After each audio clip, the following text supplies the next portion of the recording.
وما صنت هاي هذه رجل غير صحافة على شقينا إذا عدد ضنن هذا روح أو لبعضه كمدة عن قلوب ردي وحقرحة نحن مال لو أركي وحيرا قرحة إذا ما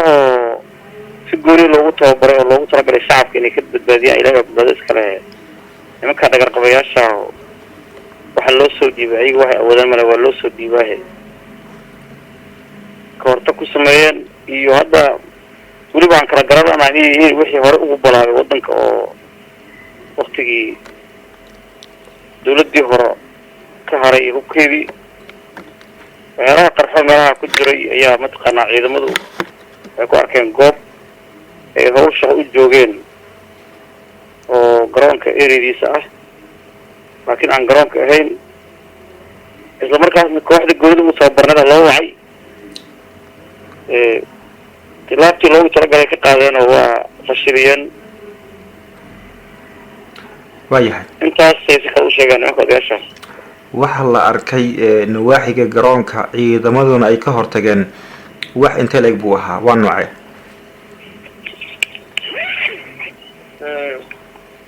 kullay waxyaalaha qarxo dhulka la geliyo wax weyn maahan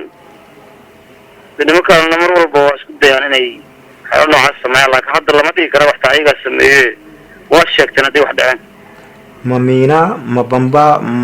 maxay ahaayeen waxa ragga khibradda u leh ay ku baxeen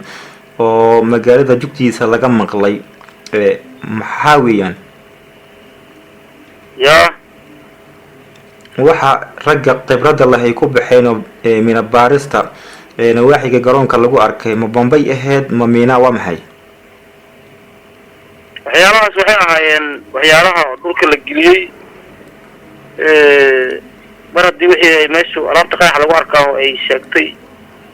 raggii u takhasus ku lahaa in ay qarxiyeen wixii ay qarxiyeen waxaa la dhihi karaa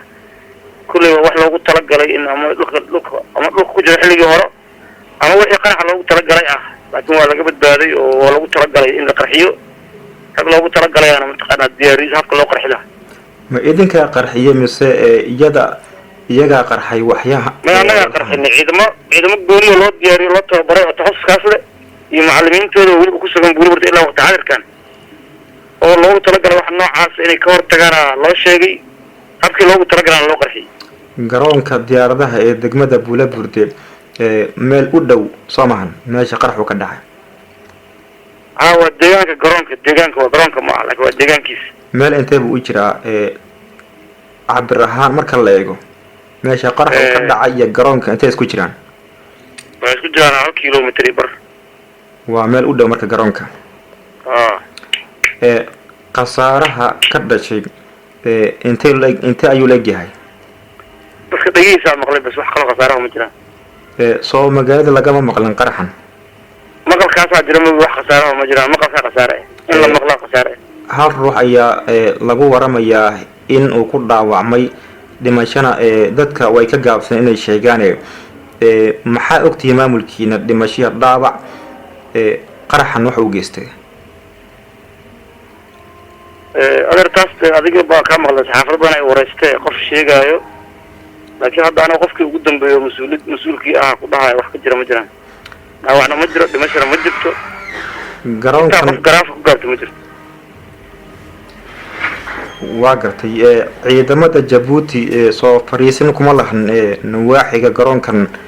qaraxu ka dhacay meel u dhow sida aad ii sheegayso ciidanku de magaalada fariisin badan ay ku leeyihiin laakiin fariisin ciidanka kama dhicin waxay ka dhacaan meel wadaaho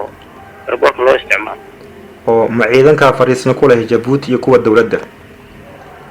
ma wax fariisin kama jiraan waa wax sida ku dhigan waa ay bal maxaad ku fasiraysaa hadday sameesha muhiim ahayn waxa qaraxa loo gelin karo waa wado shacabka isticmaalaan nimankan odayaasha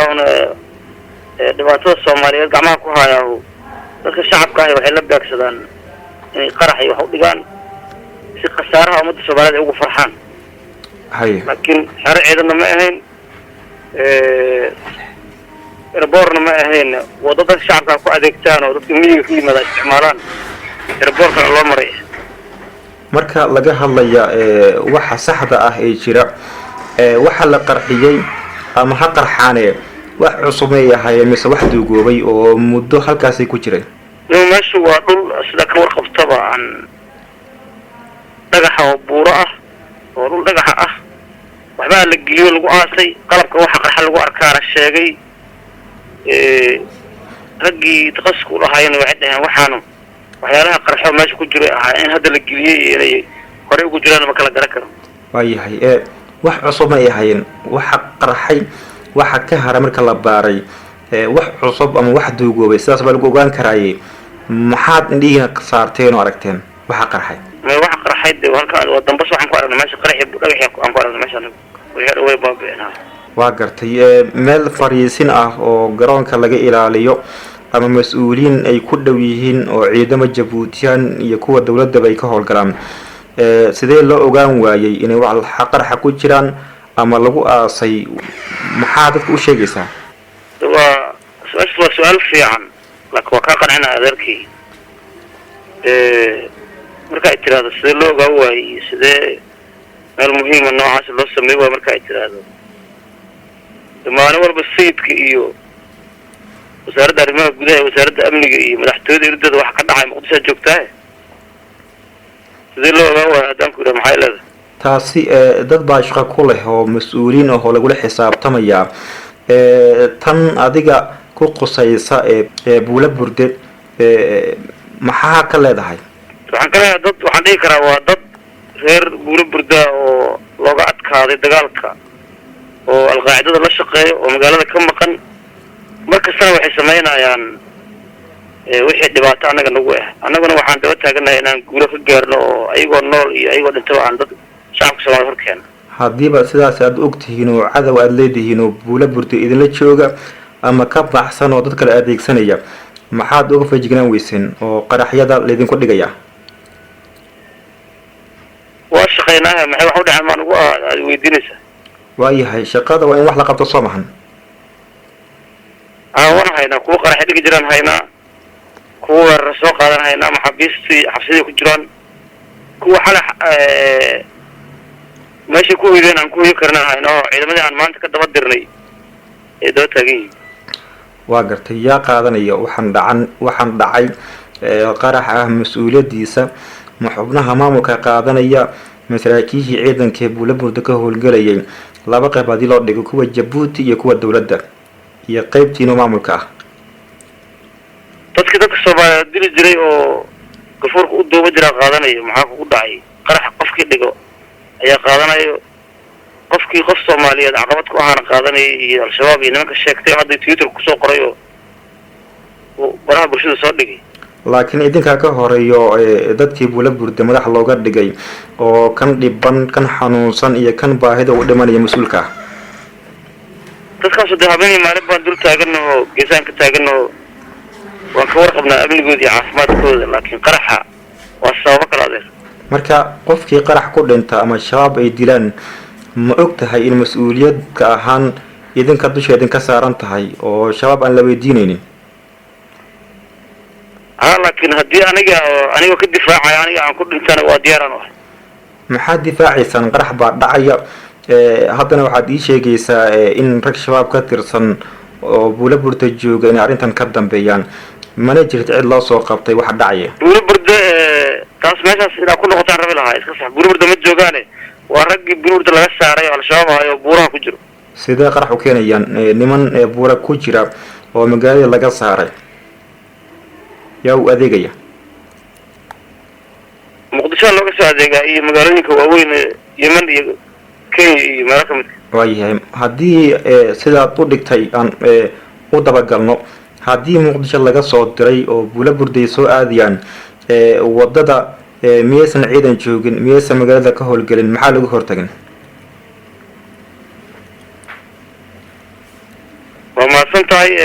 waxaan u malaynaa su-aashaas waa ku dheeraatee al-shabaab anagu dalka waa ka difaacnay waana ka xoreynay magaalooyinka waaweyn madaxyada gobolka Hiiraan oo degmooyinkaana gacantay ku jiraan waana laga difaacaa shacabka al-shabaab shacabka al-shabaab ma hoos joogaan amni iyo boliis iyo maxkamado iyo sharciya haystaan ciidamo difaaco oo Amazon iyo xoogga dalka Soomaaliyeedna waa haystaan maamul la shaqeeyo oo ag taagana wuu jira adeer haddii aad qarax muxuu u dhacayne inuuna dhicinaan jecelnahe inuu dhacama jecline markuu qarax markuu jirane meeshuu galo waa ka saarnaa dadka soomaaliyeedna waxay qabaan aan la qabnaahe keligeena waxba nagama dhex dhacaan ugu dambeyntii haddii muqdisho qaraxya laga soo geliyo buule burde ma sii daynaysaano dadkii muqdisho lagama soo geliye macnaha dadka soomaaliyeed oo muqdisho dhibaatada ku haayo ayaa gobolada soomaaliyana ku haayo isteediyada ku hayaan al-shabaabka waddooyinka goostay oo gobolada soomaaliya kala gooyey oo looga adkaada dagaalka oo qaraxa isticmaalo ayaa mataqaana qayb ka mid ah buluurta saamaysa